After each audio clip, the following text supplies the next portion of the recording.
Você está no podcast Academia do Agro, dedicado à competitividade do agronegócio brasileiro, com abordagem de temas que fazem parte do seu cotidiano, trazendo dicas e sugestões para o seu trabalho. Vamos juntos!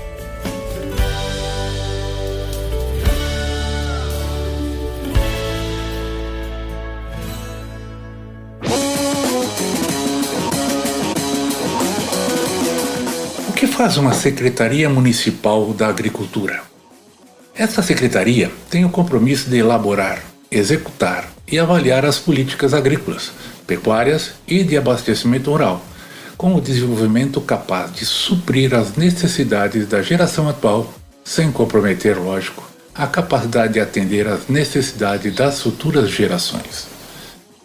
Compete, entre outras atribuições, a execução da política de desenvolvimento sustentável das atividades agropecuárias do município, especialmente no que tange às diretrizes estabelecidas pelo respectivo Conselho Municipal. Invariavelmente, as políticas públicas que mais se aproximam da vida cotidiana são as políticas sociais, comumente organizadas em políticas públicas setoriais, como, por exemplo, agricultura, saúde, educação, transporte, segurança, entre outras. Mais do que possamos imaginar, as políticas públicas impactam diretamente em nossas vidas. Há uma demanda gigantesca por diversas ações que solucionem a grande cesta de problemas que a comunidade e seus cidadãos têm. Por outro lado, sabemos que os recursos não são infinitos. Deste modo, a gestão de um órgão municipal depende fortemente, entre outras coisas, da capacidade técnica do seu secretário e colaboradores, e também do orçamento público. O conhecimento dos profissionais de ciências agrárias leva a mudanças e criação de novas oportunidades e melhorias no município, sejam como consultores técnicos do produtor, como também na formulação de diretrizes para o agronegócio. Paulo Martins da Silva é engenheiro agrônomo que dedicou boa parte da sua trajetória profissional tanto na consultoria agropecuária como nas ações de cunho público e social, e que nos contará sobre as suas atividades na perspectiva de uma maior integração do urbano e do rural. Vamos lá? Podcast Academia do Agro.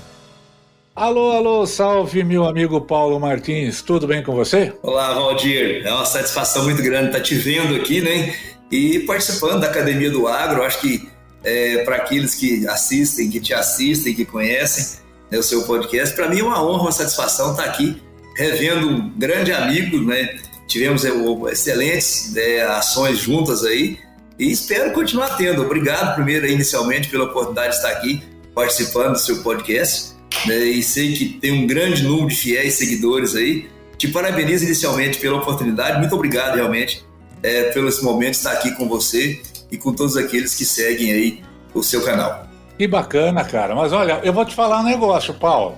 Eu me sinto ainda tão ou mais honrado do que você de estar conversando contigo. Primeiro que eu estou agora na frente de uma autoridade, agora estou na frente do atual secretário de Agricultura de um dos municípios mais pujantes desse país, chamada Rio Verde, Goiás. Hoje, conforme a última estatística aí, já na 9ª posição dos maiores geradores de PIB, né? Desse nosso mundo agro brasileiro. Então é uma satisfação muito grande. E para aqueles que não conhecem o Paulo, eu tenho certeza que nós vamos recordar algumas boas passagens aqui. Mas o Paulo tem, apesar da aparência jovial dele aqui, mas ele já tem quase 40 anos de estrada aí profissional nas costas. Já foi professor do ensino médio no colégio agrícola, que a gente chamava, os técnicos agrícolas, foi professor de agronomia, tem uma consultoria de projetos agropecuários e ambientais, foi secretário de Agricultura e Meio Ambiente, foi chefe de gabinete da Secretaria Estadual de Agricultura de Goiás, foi secretário da Agricultura do Estado de Goiás nos idos de 2008, 2009, presidente da Emater, sócio fundador do nosso glorioso Clube dos Engenheiros Agrônomos de Rio Verde, CEAGRO, e hoje é atual inspetor titular do CREA e também diretor de interior da Associação Estadual dos Engenheiros Agrônomos do Estado de Goiás, a AEAGO, e atuando agora desde o ano passado como secretário de Agricultura de Rio Verde. Cara, então obrigado pela deferência, obrigado pela oportunidade e gostaríamos muito de rever algumas passagens dessa trajetória tão brilhante. Poucos terão a competência de falar desse crescimento espetacular que nosso setor agropecuário tem passado e promovido. Hoje a grande locomotiva do nosso país, né? Com quase, esse ano, possivelmente estaremos batendo aí 30% do PIB, né? Do agronegócio. O ano passado foi 27%, esse ano deve estar por volta de 30%. Então ninguém mais apropriado do que você para comentar um pouco dessa evolução, desse crescimento. Mas, como toda boa história tem um começo, eu queria começar contigo da seguinte forma. Cara, onde tudo começou? Conta um pouquinho da sua história para todos nós. Já antecipei algumas coisas, mas agora é contigo. Bom, Valdir, eu acho que é importante dizer que eu sou filho de pequenos produtores rurais, né? Eu morei na zona rural até os 12 anos de idade, estudei em escola rural, né? E daí vim para Rio Verde já para fazer o ginásio, tive que fazer exame de admissão, olha só como é que essas coisas eram, né, para entrar no segundo grau. Né, os graus estão me confundindo aí, né, mas existia o exame de admissão para você entrar no ginasial. Né? Enfim, então eu vim com 12 anos para a cidade para estudar, né, vim para Rio Verde, nós morávamos na fazenda, e daí a vida continuou. Terminei o segundo grau, terminei o primeiro grau, fiz exame de seleção, entrei no colégio agrícola, né? Era uma opção que eu gostava, né? Fui estudar o primeiro ano, eu passei em 2 seleções em Rio Verde e em Aquidauana, no Mato Grosso do Sul. Adivinha para onde a criança foi? Para Aquidauana, queria sair de casa, né? Fiquei 1 ano lá, tinha passado nos 2, fiquei 1 ano lá e voltei para Rio Verde. Terminei o colégio agrícola em Rio Verde, né? Já estava como estagiário na cooperativa comigo, isso lá nos anos 78, né? 78. E daí fiz vestibular, tive a oportunidade de fazer em Viçosa e Cuiabá, na Federal de Cuiabá. Na verdade, eu optei por prestar em Cuiabá. Prestei em Cuiabá, né? Sabe quando você faz uma prova e tem certeza que passou? Né? Passei, né? E realmente saiu o resultado e eu fui aprovado no curso de agronomia, né? Lá na Universidade Federal do Mato Grosso, que era em Cuiabá. Então, começou por aí, né? Essa história. Me formei em agronomia, né? Em 83. Fiquei trabalhando como pesquisador científico na universidade pelo CNPq nesse período. Nesse período da universidade militei no movimento estudantil, né? Tive a oportunidade de dirigir a Associação Atlética do centro da universidade, o Centro Acadêmico da Agronomia, fundamos o Centro Acadêmico, tomamos o DCE. Quer dizer, tem toda uma história aí de militância do movimento estudantil, que eu acho que depois isso acaba levando para as suas ações futuras, né? Então tive essa oportunidade, isso me ajudou muito. Mas depois de formado, como estagiário, então bolsista do CNPq, eu tive a oportunidade de voltar para a escola. Eu, na universidade, fiquei sabendo de um concurso no Colégio Agrícola de Rio Verde, existia uma vaga para professor. Eu vim, achava que não tinha condição de passar, porque tinha gente com mais competência, com experiência de campo, mas o que eu vejo? A gente aprende muito. Quem é recém-formado tem a matéria na ponta da língua, né? Tá sabendo, tá fresquinho. Aí eu fiz a prova e fui embora, porque eu achava que não passasse. Quer dizer, fiz a minha parte, de acordo com aquilo que prometia, e daí um tempo recebi o convite do diretor: olha, você veio ou quer que eu chame o segundo colocado? Né? Olha, eu sou bolsista do CNPq, eu estou voltando para casa, eu vou ganhar 10 vezes mais ou mais do que isso naquela época. Não tinha o que escolher, né? Vim para cá, né? Passei a ser professor, então, da Escola Agrotécnica Federal de Rio Verde, antigo Colégio Agrícola. Com isso, o que foi os desafios que a gente aprende? Eu era muito jovem, eu já até comentei com vocês em off isso, né? E não me sentia à vontade para dar aula para aquela turma que era bem mais velha. Não é que eu não me sentia à vontade, eu achava que eu não estava colaborando ou contribuindo da forma que fosse necessária. Então chegou um dia que eu... E também apareceram outras oportunidades, né, paralelo com isso. Daí eu tinha o convite para ministrei aula no curso de agronomia de Rio Verde, para as primeiras turmas também, né?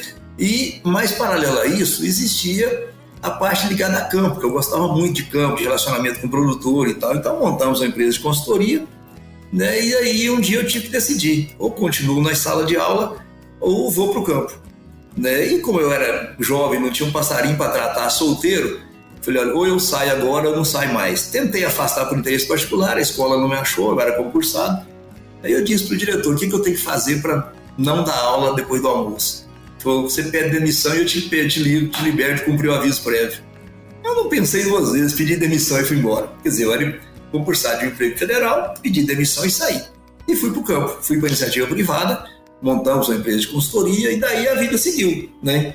Seguiu que você conhece parte daquilo ali. Fundamos o Clube de Engenheiros Agrônomos, né? Uma empresa, a gente tinha uma empresa de assistência técnica, consultoria de extensão rural, né? Prestava serviço para todos os bancos, como presta até hoje, né? E aí a vida segue, né? Mas começou então lá na zona rural com meu pai, né? Produtor de leite, que conseguiu formar os 5 filhos, né? Vendendo leite, né? E tirando na mão. Porque naquela época não tinha ordenha mecânica nem nada, fez isso até os 80 anos de idade, está vivo ele e minha mãe ainda, mas desistiu de produzir leite, né, e trocou de atividade, quer dizer, vendeu as vacas.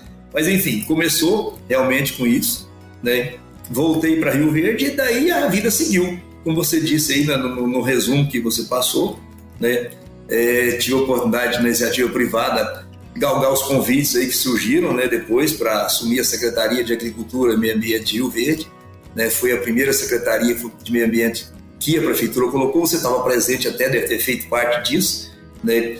Quando o prefeito Paulo Roberto me pediu para coordenar o programa de agricultura, eu fiz, sem nenhum compromisso, pediu depois para a gente indicar uns 3 nomes para ele avaliar os nomes, nós fizemos essa indicação, meu nome não estava nisso, eu só coordenei, acho que nós indicamos quem você conhece, Pedro Leão, Rogério Marino, que era diretor da Comigo, e Antônio Carlos Bernardes, não me lembro, acho que esses 3. Fizemos um almoço para anunciar o secretariado e de repente o prefeito anuncia meu nome. Eu falei, olha, mas esse aqui não estava na lista, eu indiquei, foi outros, não me indicaram, falei, eles te traíram e indicaram você. Então, ou seja, começou a minha participação política em governo, né? Daí foram seguindo aí, Secretaria de Agricultura de Rio Verde, Secretaria de Agricultura do Estado, Presidência da Emater, né? Criação do Clube dos Agrônomos, a mesma honra, eu me senti extremamente lisonjeado por ter sido eleito engenheiro agrônomo do ano, como você também foi, né? Então isso eu acho que é coisa que marca a nossa história e infelizmente os nossos herdeiros não deram a condição, os nossos sucessores não deram a condição devida na nossa entidade, que era o Clube de Engenheiros Agrônomos, mas militamos até hoje na parte classista e isso acabou me levando a ocupar esses cargos aí, tanto no município, depois no estado. Fiquei 10 anos afastado depois de sair da Secretaria de Agricultura do Estado, voltei para Rio Verde, para casa, né, e voltei para minha empresa, porque na verdade eu acho que a gente não pode largar esse relacionamento que a gente sempre teve com o produtor, esse aqui faz a diferença, sabe? Quer dizer, eu nunca larguei da minha empresa de consultoria, né, voltei, né, saí da política, quer dizer, nunca deixei de participar politicamente, sindicato, da Federação da Agricultura, que tive a oportunidade de ser presidente da Comissão de Meio Ambiente da Federação da Agricultura do Estado, enfim, nunca larguei de participar disso, porque eu acho que a gente tem que ter essa contribuição também. Nós sempre criticamos as pessoas que estão no poder público, que fizeram parte do poder público. E quando você é chamado, eu acho que é a hora da gente ir lá e tentar fazer diferente. E isso foi que me levou, né, a aceitar os convites, tanto do Paulo Roberto, né, eu dou sorte, né, Paulo trabalhando com o Paulo, trabalhei com o Paulo Roberto Cunha no passado, e depois agora com o Paulo Faria do Vale, que é o atual prefeito de Rio Verde, e que me convidou e eu me sinto bastante honrado, muito honrado pelo convite, até porque eu já contei para você que no passado eu fui coordenador do processo seletivo contra ele, né? Então, mas a nossa amizade é de muito antes disso, daí a gente só estava em palanques diferentes naquele momento, mas sempre trabalhamos, sempre trocamos ideia, mesmo depois que passou as eleições e tal. E aí ele me convidou e eu expliquei para ele se não tinha problema, porque ele sabia onde é que eu estava no passado, ele disse que tinha que pensar daqui para frente. Então, hoje está aqui seu amigo Paulo Martins, secretário de Agricultura de Rio Verde, e como você disse, do maior município agrícola do estado de Goiás, né, o segundo no PIB, né, Cristalina em primeiro, por causa da grande quantidade de irrigação, e a gente sabe que é isso que faz a diferença do PIB em Cristalina, mas Rio Verde não perde muito para Cristalina. Se Cristalina foi o 7º do país, Rio Verde é o 9º, né? E tá aí, a gente tem história, o bom que você colocou, Valdir, e depois podemos falar, é dessa história de que a gente viu o município partir do momento da pecuária e transformar num município eminentemente agrícola. Eu fico feliz de ter participado disso, de certa forma contribuído, porque a gente estava envolvido nesse processo, né? ver os grandes avanços. Começamos a agricultura tradicional, nos anos 90 migrou para o plantio direto e foi a salvação literalmente da lavoura, né? Então, se a gente fez isso, foi graças à tecnologia que os nossos colegas agrônomos levaram, a Embrapa, as empresas de pesquisa, as revendas entraram nesse processo e os produtores que aderiram e acataram essa tecnologia. Então, hoje, para mim, me sinto muito honrado mesmo de ser secretário da Agricultura do município de Rio Verde, um município que tem contribuído e que tem muito a contribuir ainda, não só para a arrecadação do país e do estado, mas a gente, para você ter uma ideia, quando eu fui secretário nos anos 2001, Rio Verde tinha 90 mil habitantes, menos de 100 talvez. Hoje, 20 anos depois, nós estamos com 250 ou mais. Então, é um município que tem agregado valores e gente do país inteiro vindo para cá, né? O boom de crescimento está aí para a gente ver, quer dizer, nós temos, vamos dizer assim, o município se destaca lá atrás, nos anos 70, com a fundação da Comigo, nos anos 90, com a vinda da BRF, da Perdigão, hoje BRF, e eu acredito, não, tenho certeza que a partir desse ano, do ano passado, com a instalação do modal ferroviário, né, com a instalação da RUM, nós vamos ter um outro pool de crescimento no município de Rio Verde, sem dúvida, de grandes empresas vindo para cá. E aí, fazer parte de tudo isso é uma honra, né? Então, eu acho que a gente está vendo isso, está acontecendo e é irreversível. É verdade, é verdade. Esse podcast faz parte da Rede Agrocast, a primeira e maior rede de podcasts do agro do Brasil. Acesse www.redeagrocast.com.br. Podcast Academia do Agro. Paulo, cara, bacana, né? A gente ser ator, né? Nesse processo de crescimento e desenvolvimento. E que lógico, não é só a parte, o bairrismo, né? Mas é um fenômeno que aconteceu aí nas regiões mais interioranas do país, de norte a sul, de leste a oeste. Isso é uma constatação. Agora, você, nessa sua lide, em toda essa caminhada, você, como consultor aí com seus clientes, com seus produtores, com seus agricultores, você percebeu e você entendeu muitas angústias desse pessoal nesse trajeto aí de 40 anos. E, do outro lado, você, como gestor público, você como secretário, representante de categoria, como é o dos engenheiros agrônomos, também sentiu algumas angústias, alguns clamores da sociedade de forma geral. Eu gostaria, se eu não fui muito claro, eu repito para você, mas quais as angústias do produtor, a evolução das angústias do produtor de 40 anos atrás para hoje e da sociedade de 40 anos atrás para hoje? Bom, vamos voltar no produtor, assim, a gente que acompanhou a coisa nos anos 80, 90, para aqueles jovens que estão começando hoje e estão pegando tudo prontinho, né, a gente viu, né, os grandes desafios e quantos que perderam o seu patrimônio no passado, né, aqueles que não foi nem por má gestão, a gente conviveu com inflação de 80% ao mês, a gente teve planos econômicos em cima de plano econômico. Para aqueles que nos assistem que são mais jovens, para se ter uma ideia, você plantava com um plano econômico e colhia com outro. Você tinha uma inflação de 80% ao mês, você vendia o produto hoje, a empresa gastava 30 dias para te pagar. Com 80% de inflação, você recebia metade do que valia. Então, essa angústia me deixa triste ver que muitos produtores, muitos colegas nossos se perderam o patrimônio e não conseguiram recuperar, né? Aqueles, por exemplo, que conseguiram, que tinham uma margem maior, e é importante dizer que no passado, grande parte desses produtores eram arrendatários. Então as garantias eram pequenas, e isso, um pouquinho do patrimônio dele foi embora, e às vezes do avalista também. Então isso aí, até o ano de 95, por exemplo, foi muito grave esse processo, quer dizer, produtores fechando rodovia, fechando o Banco do Brasil, foram momentos em que a gente... mas o Banco do Brasil o que tem com isso? Ele executa a política econômica, mas como é que o produtor e os técnicos reagiam?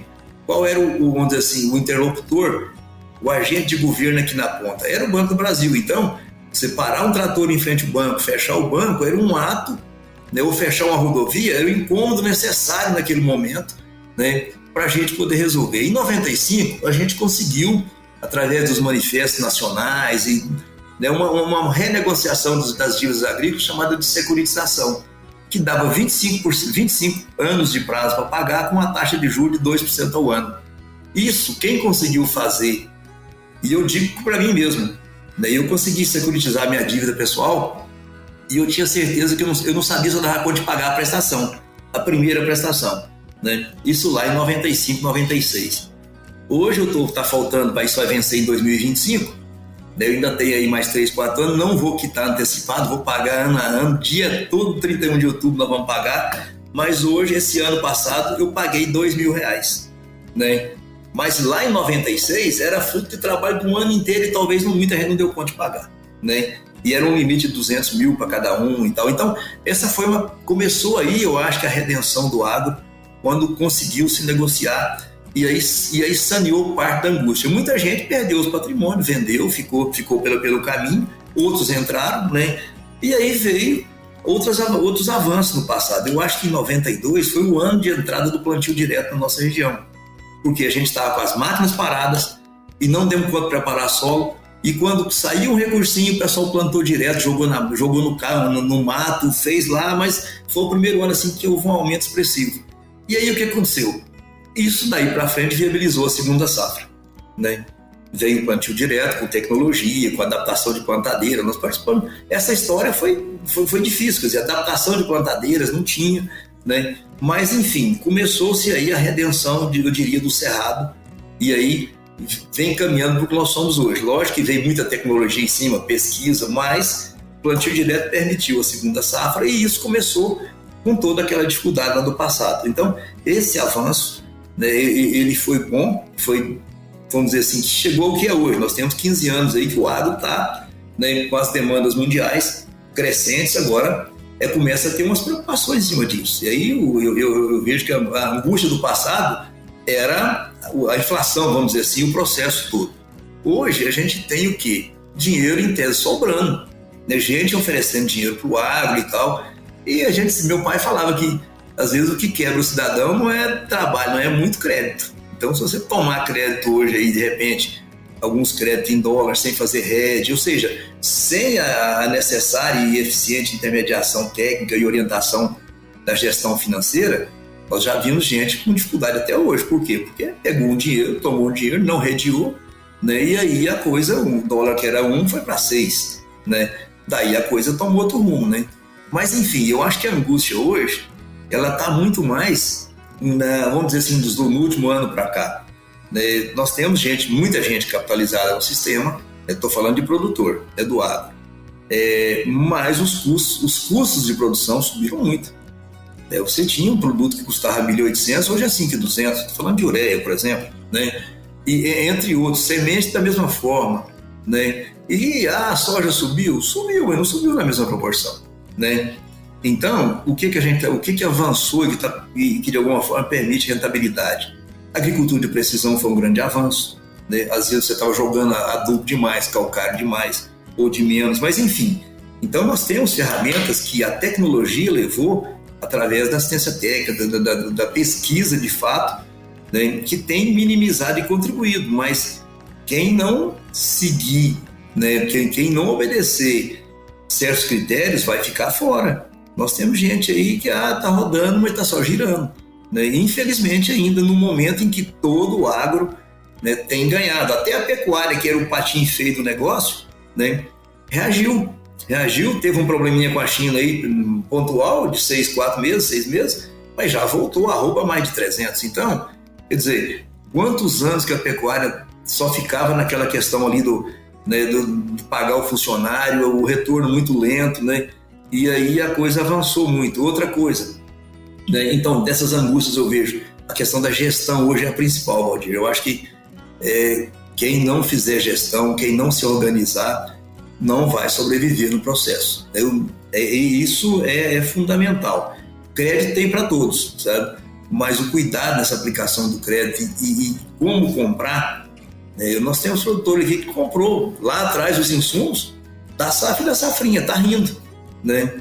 Nós estamos numa condição, enquanto o Sul tem problemas, o Paraná, Santa Catarina e Rio Grande do Sul, Goiás e Mato Grosso vão colher a maior safra da história, não tem dúvida, né? Se continuar desse jeito, já estamos começando a colher, né? E não faltou chuva. Então, quem administrou bem a compra dos insumos e de repente fechou, se fez contrato ou não fez, é o de menos agora, porque também quem não fez, o preço está bom, né? Não está ruim. Mas, enfim, eu acho que uma das angústias, uma das principais pontos disso daí é gestão. Sabe? Aquilo que não tiver gestão financeira, que não tiver o olho lá na frente, né? Dinheiro para ele tem toda hora, mas daqui a pouco isso pode dar um entrave aí, pode dificultar a vida. Então, quem abrir as pernas demais ou der o passo maior que as pernas, pode ter problemas amanhã. Mas hoje, né, eu diria que Goiás não tem mais Rio Verde não tem mais para onde aumentar a área. Não tem, sobrou de área aqui, área marginal que não dá lavoura, e mesmo assim está sendo plantado. As áreas de areia todas estão virando agricultura, valorizaram todas, né? E aí a corrida em Goiás está para o Oeste Goiano. O Oeste Goiano que tem aí, que você conhece também, né? Mas tem limites, né? Mas hoje ainda é alternativa. Né? Esse Oeste Goiano que eu falo aqui, Porá, Caiapônia, Doverlândia, Baliza, né? São Luís de Montes Belos, enfim, né? A gente tem. E o Brasil é o Mato Piba, né? O Tocantins, é o Piauí, o Maranhão, né? O Mato Grosso também tem um pouco ainda para abrir, o pessoal que está indo para o Pará, né? Lá em Rondônia, Roraima, né? Também nós temos gente aí avançando. Então eu acho que o agro ele vai continuar, e como você disse, é 30%, e se caminhar desse jeito que está, vai ser mais do que 30%. O importante é que toda a economia do país crescesse, mas hoje quem banca a conta é o agro. E eu vejo uma outra coisa, Valdir, quando você perguntou, é como é que a sociedade nos vê, né? Eu acho que avançou muito, por exemplo, a gente viu o exemplo do Bradesco na semana passada aí, né? As meninas falaram um pouco de besteira lá, apanhou de norte a sul do país, carne sendo distribuída de graça na porta do Bradesco, o banco teve que repensar a forma de... Ou seja, né, as pessoas passaram a devolver na mesma medida, né, e a responder em tempo, quer dizer, o produtor se organizou. Por exemplo, os sindicatos tinham uma fonte de renda grande que era da contribuição sindical, que era obrigatória, né? Hoje a contribuição não é obrigatória mais, mas a maioria dos produtores estão lá contribuindo porque começaram a ver que as federações eficientes, sindicatos eficientes são instrumentos de defesa da classe. Então, eles se conscientizaram. Antes pagavam porque era obrigatório, hoje não é mais, né? Mas, enfim, então eu vejo que a sociedade hoje, de alguma maneira, começa a ver o agro como um importante setor da economia, e essa migração de geração de emprego, eu estava vendo alguma coisa de São Paulo outro dia, né, da migração de emprego para o lado do agro, ou seja, as pessoas estão saindo da capital e caminhando para o interior em busca de emprego. E não é só da operação de máquinas de alta tecnologia, nada, são vários outros caminhos que o mercado oferece aí, né, e que são coisas novas, como a gente está aqui no podcast, né, outras ações nesse sentido que avançaram muito. Então, a sociedade, eu acho que ela vê o agro hoje como não um patinho feio mais, embora apareçam uns aí sem noção para falar besteira, mas a grande realidade é que o pessoal já está entendendo hoje que o leite não nasce na prateleira do supermercado mais. Isso é importante, mas por quê? Porque a sociedade, o setor se organizou e começou a vender melhor também a sua imagem. Viu, Paulo? Eu queria só complementar essa sua avaliação correta em relação à sociedade, como vê o agronegócio, mas assim, até fazendo até menção de mensagens que eu recebi, que algumas coisas concordei bastante de colegas que se manifestaram a respeito por exemplo, desse caso do Bradesco, como nós tivemos da Heineken, como já tivemos outros casos aí, mas assim, que é bacana realmente ter essa atitude reativa, né? Ter uma reação a essas manifestações ou essas coisas fora de base, de desconhecimento, de desinformação, essa é a grande realidade. Porém, você que é um dos representantes bem de categorias de identidade de representação, como a própria FAEG, como a própria Associação de Engenheiros Agrônomos, a questão das secretarias de agricultura, a gente tem que ter um papel mais ativo. A ação reativa, beleza, tem esse resultado, está dando resultado. Mas uma ação mais ativa, menos confrontante, sabe? De ter isso em mente, de levar os benefícios que realmente hoje o nosso setor leva. Não simplesmente dizer, olha, não vou fazer churrasquinho na frente da agência. Tá, beleza, É o seu momento. Mas é coisa mais do tipo assim, vem para cá, vem mostrar aqui, olha, você sabe que, cara, a área que a gente tem, somando 11 países da Europa, somada, todinho, é as áreas que nós não podemos utilizar porque nós fazemos reserva legal. Nós temos APP, nós temos isso, nós temos aquilo. A sociedade sabe claramente o que é isso, sabe? Então, eu como comunicador, eu como podcaster, né, chamado, eu tenho essa missão muito clara, sabe? E vocês como representantes, gestores de entidades, então nós temos que cada vez mais aproximar o povo urbano, um entendimento do povo urbano para isso que é o povo agrícola aqui, né? Ou seja, eu acho que é muito mais desinformação, muito mais... A mídia é muito forte, né? Você sabe disso. E outra, você sabe que publicidade de coisa boa não vende tanto quanto de desgraça e tragédia. Então os caras, é isso mesmo. Então nós temos que fazer esse contraponto, mas de uma forma ativa e não reativa. Podcast Academia do Agro. Bom, eu ia te fazer uma pergunta, nós já passamos por algumas delas, né? Por exemplo, como os grandes desafios hoje para o agronegócio, você já citou alguns temas, mas eu queria falar um pouco do Paulo Martins. Paulo Martins, agrônomo, você também já deu uma breve trajetória, administrador, consultor. Como é que nós estamos na foto hoje? Conta um pouco sobre seus negócios, seu momento, sua visão, valores. Como é que você está hoje? Olha, eu acho que a vida nos ensina muito, né, a cada dia, né? E eu diria que o momento, eu fico muito feliz de estar onde eu estou hoje, de ter passado pelas diversas etapas, né, como a gente disse, como você disse aqui, o fato de ter me formado, ter atingido, vamos dizer assim, alguns pontos que muita gente talvez que gostaria de ser, de ter chegado lá e não chegou. E eu tive essas oportunidades graças a esse relacionamento crescente, não apadrinhamento político, muito pelo contrário. Eu acho que eu fui para lá porque tinha competência técnica. Eu disse que se fosse por política eu não estava, né? Agora, por conhecimento técnico, muitas vezes, eu acho que aliar o relacionamento profissional com o relacionamento político, conhecimento técnico, nos levou muitas vezes a esses cargos, a esse espaço que eu ocupei, né? Eu fico feliz, por exemplo, de ter como assistido da minha empresa produtores que começaram com um tratorzinho, umas Ferg 65X, sabe? E hoje eles estão plantando 5 mil hectares, né? E aí, da onde que é isso? Quer dizer, eu acho que essa é uma satisfação nossa como profissional. Você participou do começo desse cidadão, junto com ele lá, de ir lá regular aquela plantadeirinha Jumil de 4 linhas, infernal, difícil de trabalhar, sabe? Gastava um dia para fazer aquilo, né? E hoje os caras estão aí, né? E continuam parceiros da minha empresa, continuam parceiros nossos, são amigos, hoje são amigos de verdade. Antes eu ia lá para ganhar o dinheiro dele, né? Lógico que também, mas hoje, mais do que isso, né, eles talvez tivessem a oportunidade de ter profissionais muito mais competentes, como o mercado está aí. O que a gente tem que saber é saber aliar e buscar esses parceiros que sabem mais do que nós. Nós não temos a obrigação de saber tudo, né? Tem molecada nova aí que quer realmente, que são muito mais preparados, talvez tecnicamente, porque acabaram de fazer mestrado, doutorado com 30 anos de idade, né? Mas aquelas pessoas que nos acompanham querem muitas vezes ouvir a sua opinião, mesmo sabendo que aquele cara lá conhece a fundo a coisa, sabe? Então isso é uma satisfação. E eu me incluo nisso, de ter esses verdadeiros parceiros, né, que eu chamo de parceiros hoje, né, que estão aqui comigo na minha empresa, com meus meninos aqui, né, eles vão lá, dão acompanhamento, mas a palavra final é do Paulo Martins muitas vezes, sabe? Então acho que isso, né, Paulo, eu quero ouvir você, né, você que eu quero, quer dizer, os meninos esteve lá, já falou o que tem que fazer, já deu a recomendação, mas e aí? Quer dizer, isso é uma satisfação pra gente nesse momento, sabe, Valdir, de ver essa coisa crescer. Então, desses companheiros que estavam lá, que não tinha, tem alguns meninos aqui que eu vi o pai e os moleques hoje estão, quer dizer, eu perdi cliente, mas ganhei amigos, os filhos viraram agrônomo, né, e hoje eles cuidam, mas a gente está sempre prestando algum serviço para eles também, diferenciado. Um aconselhamento, né? Assim, e como eu parti também um pouco para a área ambiental, né, então muita coisa hoje, às vezes eu não estou lá no crédito bancário e tal, mas estou cuidando da parte ambiental, estou cuidando do georreferenciamento para eles, ou seja, essas amizades não foram construídas de agora, são do passado. E esse momento é muito bom.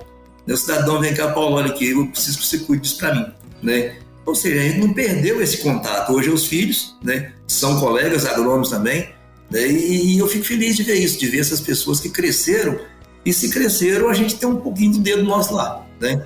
E aí, eu acho que quando você coloca como é que é o momento do Paulo hoje, né? O Paulo hoje fez 61 anos, né? Tem 3 filhos, um mora na Austrália, como eu disse para você, desde 2007, formou lá e tal, e casou por lá, daí vem um pouco do Brasil, que a pandemia, então, menos ainda, né? Mas, enfim, eu tive lá, tive a oportunidade de conhecer também, de visitar, mas é um momento assim de... Eu falo assim, eu não vou parar, né? Com meus 60 anos, eu quero ainda contribuir muito com a experiência e tal. Eu estava aqui... Bem-vindo, Paulo. Viu, Paulo? Bem-vindo ao grupo mais sexy de Goiás. Agora você é um sexagenário. Eu estava aqui, né, você tentando sintonizar aqui, eu tive que pedir ajuda dos universitários ali, porque a coisa estava travada, né? Então, ou seja, tem gente que sabe mais do que a gente, e a gente tem que admitir que nós não somos os melhores em tudo, né? Então, a vida vai ensinando, mas a gente tem que ter essa humildade de dizer que não sabe tudo. Né? Isso eu aprendi e não tenho vergonha. Se no passado, às vezes, você queria chutar alguma coisa, hoje eu já não tenho dúvida nenhuma. Olha, quando eu fui ser secretário do Paulo Alberto Cunha, ele queria que eu cuidasse da jardinagem da cidade. Fazia parte de uma atribuição. Falei, chefe, eu tenho uma noçãozinha de milho, soja, às vezes de feijão, agora flor, foi barra, né? Aí ele falou, olha, eu te contratei, eu sei que você sabe onde buscar. Aí, tô autorizado, fomos lá e buscamos os caras que sabiam, né? Então, eu acho que é importante disso. Às vezes eu falo nas palestras lá do CREA que você não sabe tudo, né? O cara recém-formado não sabe tudo, mas ele sabe aonde buscar. Ele vai no professor da turma dele, ele vai buscar na empresa que ele estagiou, enfim. Então, a profissão, ela nos dá no caso da agronomia, no nosso caso, eu acho que ela é uma profissão hoje que, às vezes as pessoas reclamam, será que os profissionais da agronomia estão valorizados ou não? Eu acho que o mercado tem espaço para todos, né?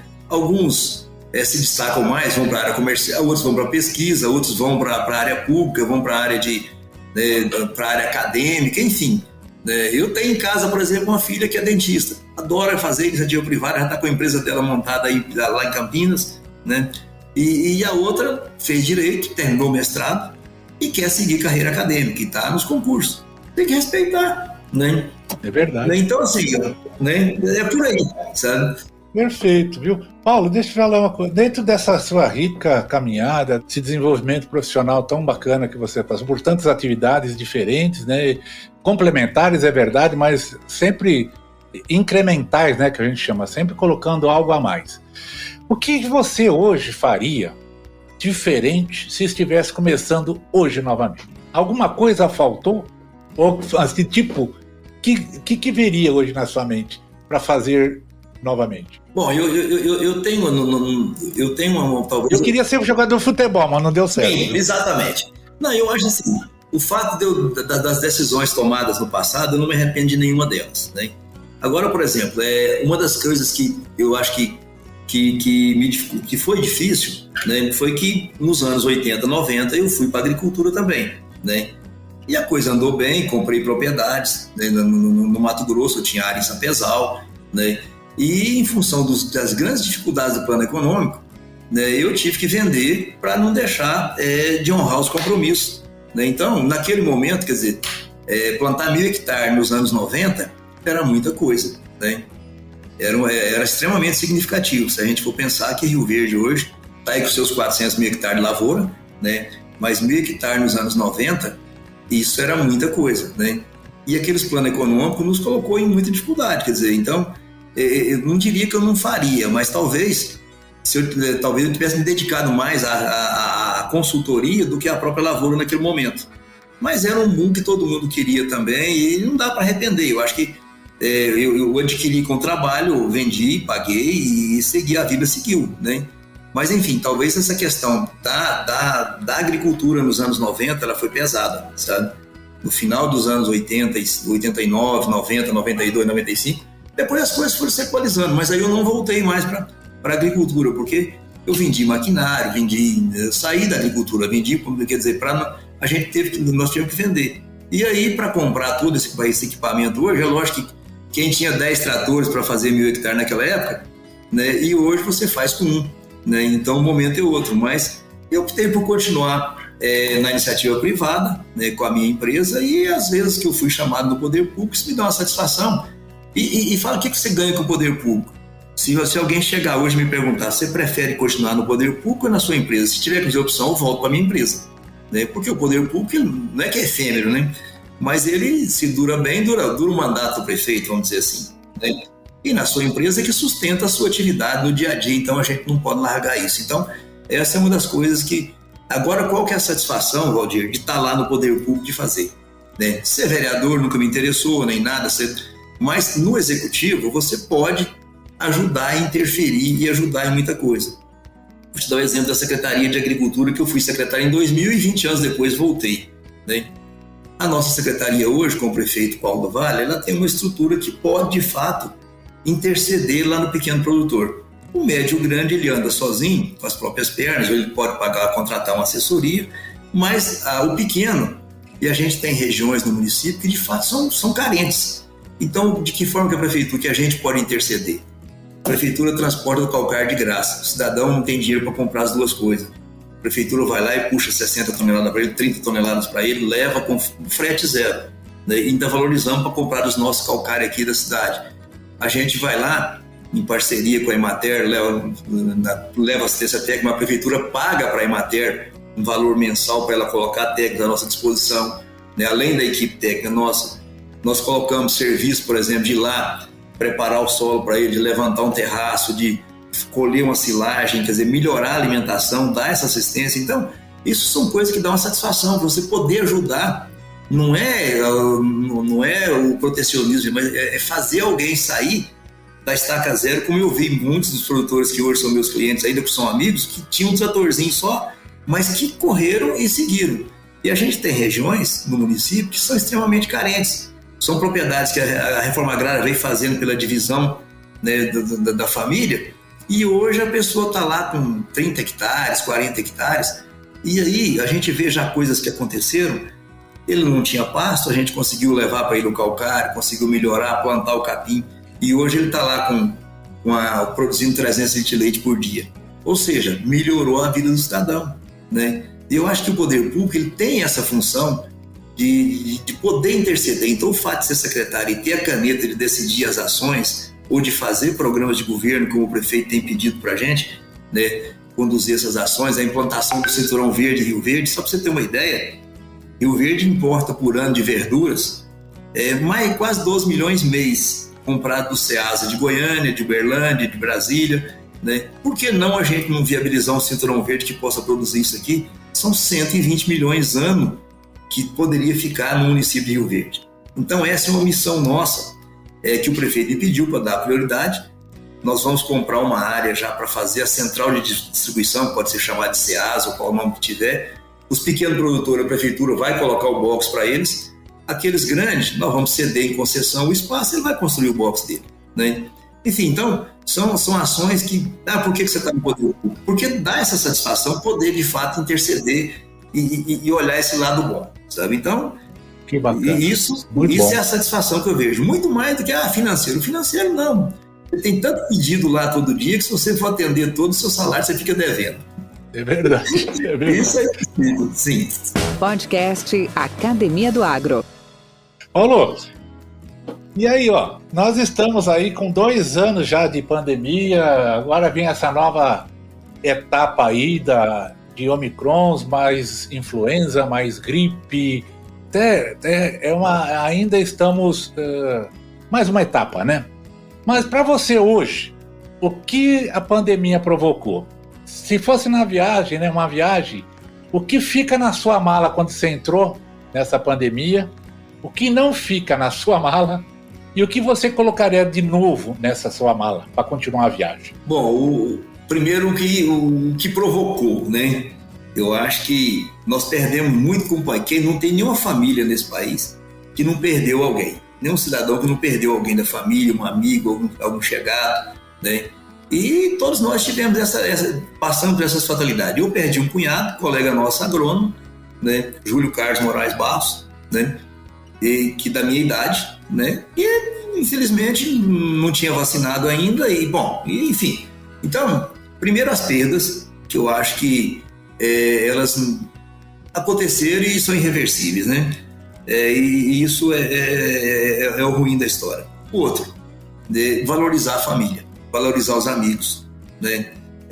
Isso eu acho que eu colocaria na mala para conduzir de fato. Olha, cada dia mais viver como se fosse o último dia, né? Viver bem, viver em paz e cultivar as amizades. Acho que essas boas ações aí são coisas que ficam e que ficam como exemplo para conduzir. Aí vejo, do ponto de vista, vamos dizer assim, administrativo, né?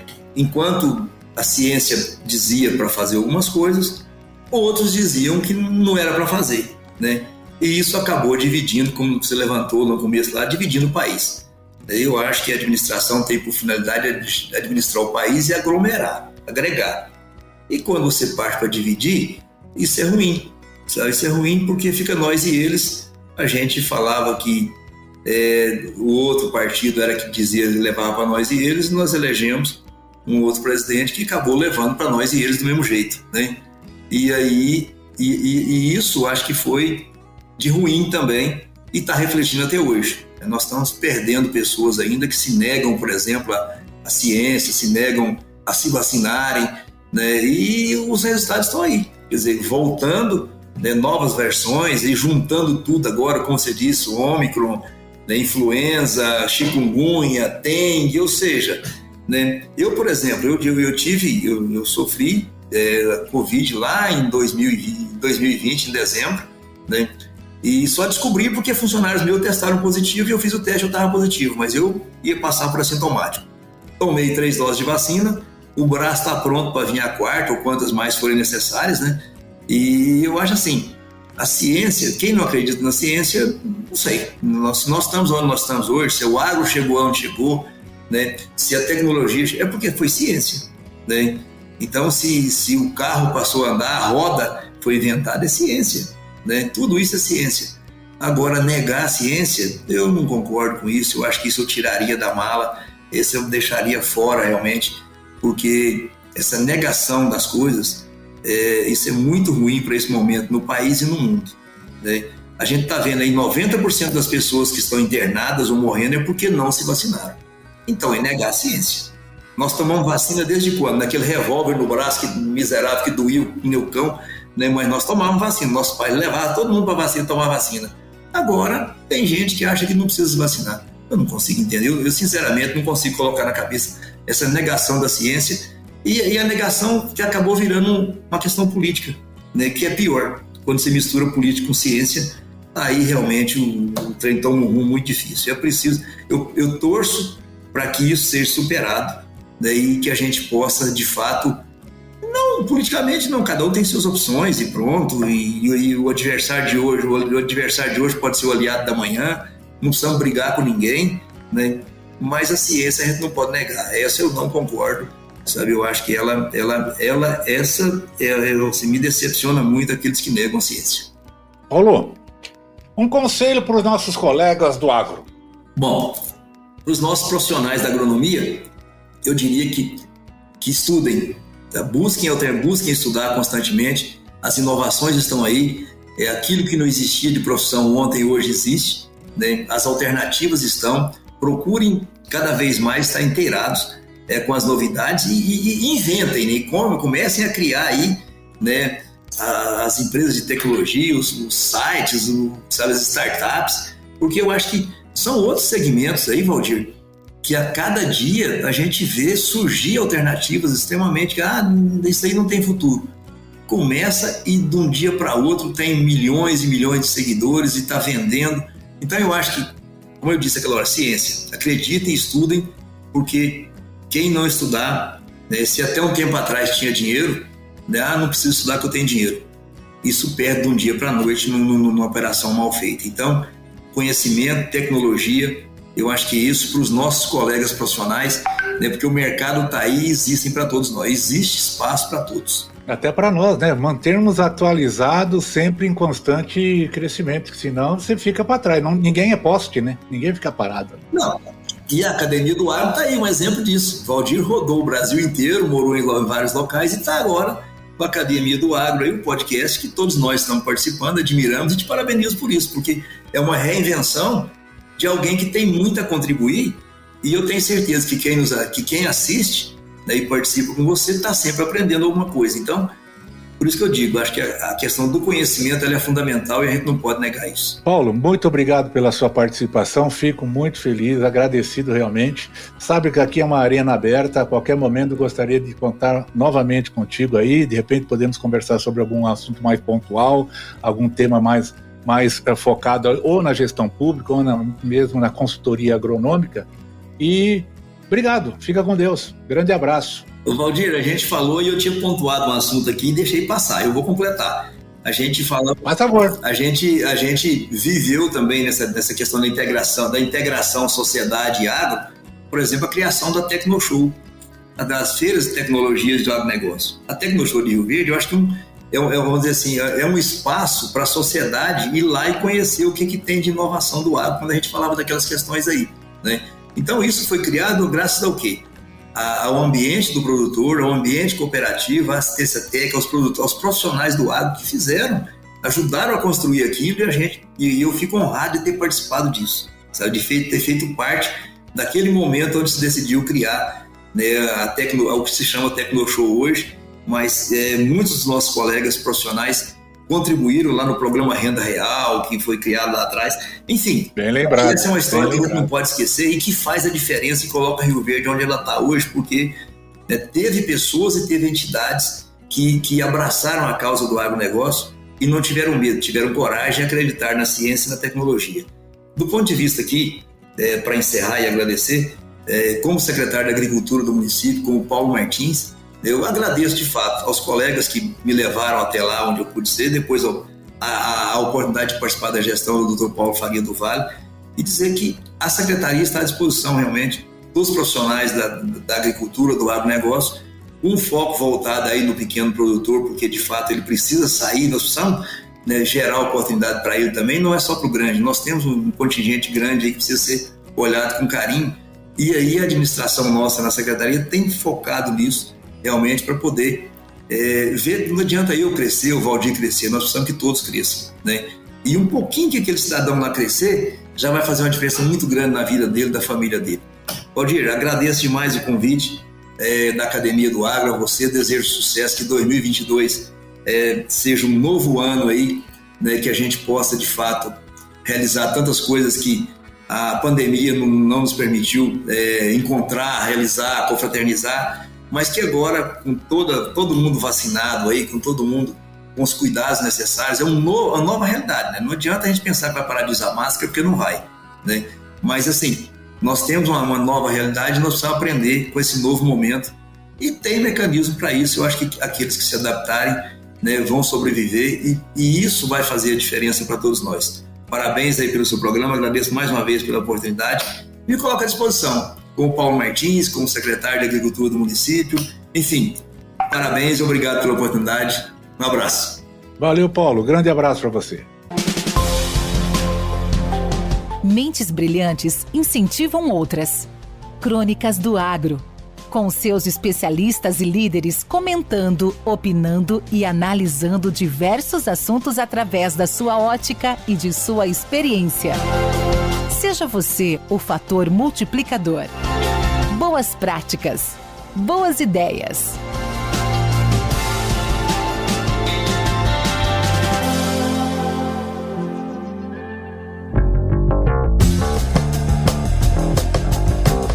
Olá, pessoal.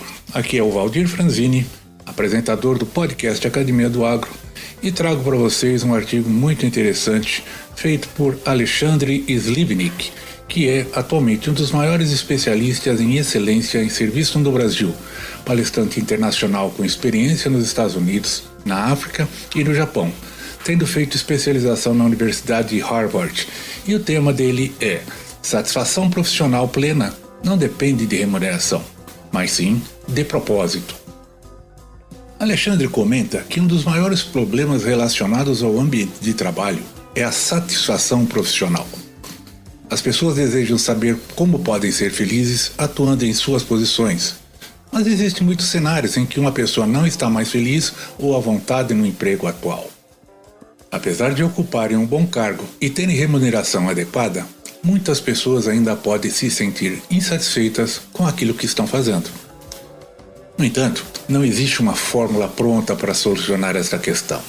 Vale lembrar que satisfação não está relacionada a dinheiro. Embora o salário não seja ruim, muitos ainda estão infelizes na profissão. Nesses casos, o ideal é avaliar se talvez não seja a hora de mudar de carreira. Também existem as insatisfações temporárias, que podem ser causadas pelo ambiente, pela equipe ou até mesmo algum momento que a empresa esteja passando. Por esta razão, é importante avaliar. Como fazer isso? Uma conversa com gestores sobre mudança de área, cargo e atividade também pode fazer bem. Atualmente, as equipes de recursos humanos entendem que há profissionais que são grandes talentos e que talvez estejam posicionados em lugares inadequados.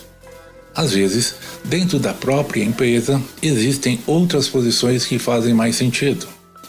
É fundamental não ter medo de procurar novas oportunidades no local onde trabalha.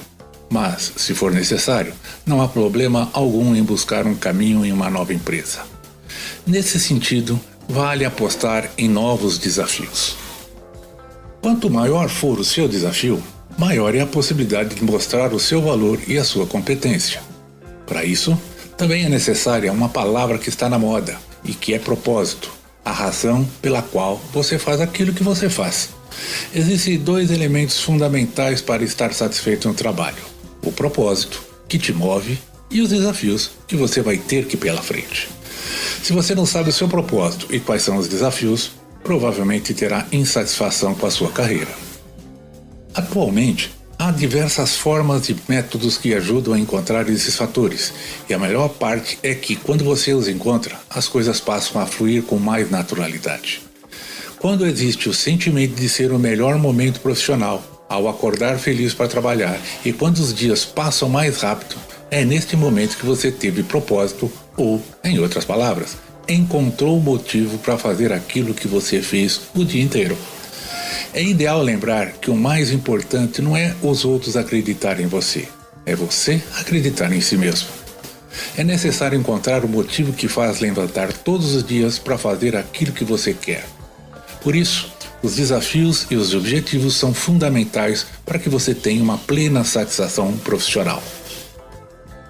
Caso você tenha interesse e busca de maiores informações a respeito desse tópico, entre em contato com Alexandre Slivnik pelo www.slivnik.com.br ou então vá até a descrição desse podcast, ali você encontrará os endereços e contatos de todos os seus participantes. Valdir Franzini, Crônicas do Agro. Com temas expressivos e dinâmicos, esse intercâmbio semanal visa oferecer um melhor desenvolvimento em suas habilidades profissionais e nas atividades e práticas do seu cotidiano. Somos da Academia do Agro, o podcast para todos aqueles apaixonados pelo agronegócio. Te aguardamos no próximo episódio. Até lá!